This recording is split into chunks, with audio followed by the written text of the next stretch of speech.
के नाना बीमार थे, इसलिए रीमा के पेरेंट्स 2 दिनों के लिए नाना के घर गए हुए थे। घर पर अकेला रहना हो तो कितना मजा आता है, चाहे टीवी देखो चाहे बॉयफ्रेंड से बात करो, कोई रोक टोक नहीं।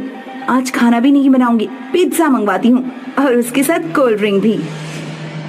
रीमा ने एक फूड डिलीवरी करने वाली वेबसाइट से पिज्जा ऑर्डर कर दिया और टीवी देखते हुए पिज्जा आने का इंतजार करने लगी। कुछ देर बाद किसी ने डोरबेल बजाई, लगता है पिज्जा आ गया। रीमा जब दरवाजा खोलने गई तो बाहर कोई नहीं था। यहाँ तो कोई नहीं है, तो फिर बेल किसने बजाई? रीमा कुछ देर दरवाजे के पास खड़ी रही, लेकिन दरवाजे पर कोई नहीं आया। आखिर उसने दरवाजा बंद कर दिया। दरवाजा बंद करते ही घर की लाइट चली गई।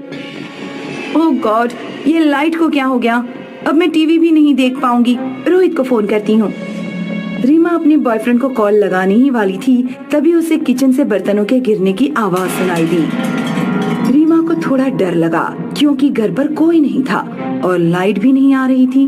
वो मोबाइल की फ्लैश लाइट जलाकर धीरे धीरे किचन की तरफ बढ़ी, लेकिन तभी किसी ने इतनी जोर से मेन गेट खटखटाया कि रीमा चौंक पड़ी। ऐसा लगा कि दरवाजा टूट ही जाएगा। कौन है? आ रही हूँ अभी, दरवाजा क्यों तोड़ रहे हो? रीमा ने दरवाजा खोलने से पहले इस बार डोर लेंस से बाहर देखा। बाहर सफेद साड़ी में एक औरत खड़ी थी, जिसका चेहरा साड़ी से ढका हुआ था और हाथ में पिज्जा था। रीमा तुरंत दरवाजे के पीछे हट गई थी। रीमा ने पहले भी पिज्जा मंगवाया था, पर इस तरह सफेद साड़ी पहने कोई औरत कभी पिज्जा लेकर नहीं आई थी। बाहर खड़ी औरत बार बार डोर बेल बजाने लगी। क्या करूं, दरवाजा खोलूं या न खोलूं? ये औरत तो किसी चुड़ैल की तरह लग रही है। बराबर वाली गुप्ता आंटी के घर कॉल करती हूँ। हेलो आंटी, मैं रीमा बोल रही हूँ। मैंने पिज्जा मंगवाया था, पर सफेद साड़ी पहने कोई औरत मेरे घर पिज्जा लेकर आई है। मुझे डर लग रहा है, क्या आप अपना दरवाजा खोलकर जरा मेरे दरवाजे पर देखेंगी? घबराओ नहीं रीमा, मैं अभी देखती हूँ। गुप्ता आंटी अपने घर से बाहर निकले और रीमा के दरवाजे पर गईं। रीमा डोर लेंस से बाहर देखने लगी। गुप्ता आंटी सफेद साड़ी पहने मुंह ढाक के खड़ी औरत से बोली, एक्सक्यूज मी, क्या आप यहाँ पिज्जा डिलीवरी करने आई हो? उस औरत ने कोई जवाब नहीं दिया और मूर्ति की तरह खड़ी रही। गुप्ता आंटी को भी थोड़ा डर लगा, लेकिन उन्होंने हिम्मत करके दोबारा पूछा, सुनिए, क्या आप यहाँ पिज्जा डिलीवरी करने आई हैं? सफेद साड़ी पहने औरत ने अपने सिर से साड़ी हटाई और गुप्ता आंटी से कहा, पहचानो मुझे। रीमा ने देखा कि औरत की शक्ल देखते ही गुप्ता आंटी के माथे पर पसीने की बूंदें झलक आई। औरत ने अपनी कमर से एक चाकू निकाला और गुप्ता आंटी के सीने पर लगातार चाकू से कई बार वार कर दिए। रीमा बुरी तरह घबरा गई, लेकिन उसने अपनी चीख नहीं निकलने दी। उसने मेन डोर पर एक भारी सी टेबल लगा दी और खुद को अंदर वाले कमरे में बंद करके अपने पापा को फोन किया। हेलो पापा, जल्दी घर आ जाइए। मैंने पिज्जा मंगवाया था, सफेद साड़ी में एक चुड़ैल पिज्जा लेकर आई है। उसने पड़ोस वाली गुप्ता आंटी को मार डाला है। रीमा फोन पर अपने पापा से बात कर रही थी, तभी उसे लगा कि चुड़ैल ने मेन गेट तोड़ दिया है।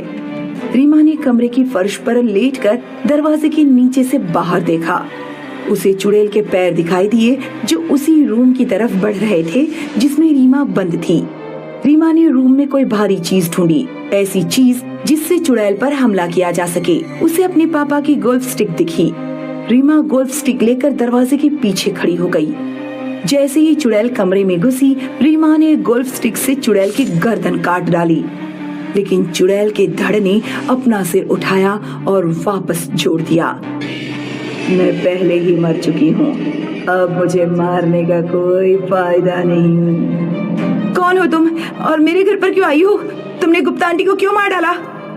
तू अपने मामा अर्पित को जानती है, जो कुछ साल पहले तक यहीं रहकर जॉब करता था? हाँ, अर्पित मामा को मैं जानती हूँ, वो भी बेंगलुरु में है। मैं पिज्जा डिलीवरी करने का काम करती थी। लड़की होने के कारण मुझे बहुत मुश्किल से पिज्जा डिलीवरी जैसी जॉब मिल पाई थी। मैं अपनी जॉब में खुश थी और अपने परिवार का सहारा थी। एक दिन जब तेरा मामा घर पर अकेला था तो उसने पिज्जा ऑर्डर कर दिया था। जब मैं पिज्जा डिलीवरी करने आई तो मुझे अकेला देखकर उसकी नीयत बिगड़ गई। उसने पिज्जा मेरे हाथ से लेते समय मुझे गलत तरह से छुआ तो मैंने उसे 2 थप्पड़ लगा दिए। तेरे मामा ने मेरी गर्दन पकड़ी और पास में रखा शीशे का पॉट मेरे सिर पर दे मारा। मैं बेहोश हो गई तो तेरे मामा घबरा गए। उसे लगा कि मैं मर चुकी हूँ। घबराहट में वो मुझे घर के पीछे वाले गार्डन तक घसीटते हुए ले गया और उसने मुझे गार्डन में गाड़ दिया। गुप्ता आंटी का तेरे मामा से चक्कर चल रहा था। उसने भी मुझे गाड़ने में तेरे मामा की मदद की थी। इतना कहकर चुड़ैल गायब हो गई। रीमा तुरंत अपने गार्डन में गई और फावड़े से उसने पूरा गार्डन खोद डाला। वहाँ उसे कंकाल गड़ा हुआ मिला। रीमा सोच में पड़ गई कि क्या उसे अपने पेरेंट्स को सब कुछ बता देना चाहिए और अपने मामा को सजा दिलवानी चाहिए या फिर उसे अपने मामा को भाग्य पर ही छोड़ देना चाहिए। आपको क्या लगता है दोस्तों, रीमा को क्या करना चाहिए? हमें कमेंट करके जरूर बताएं।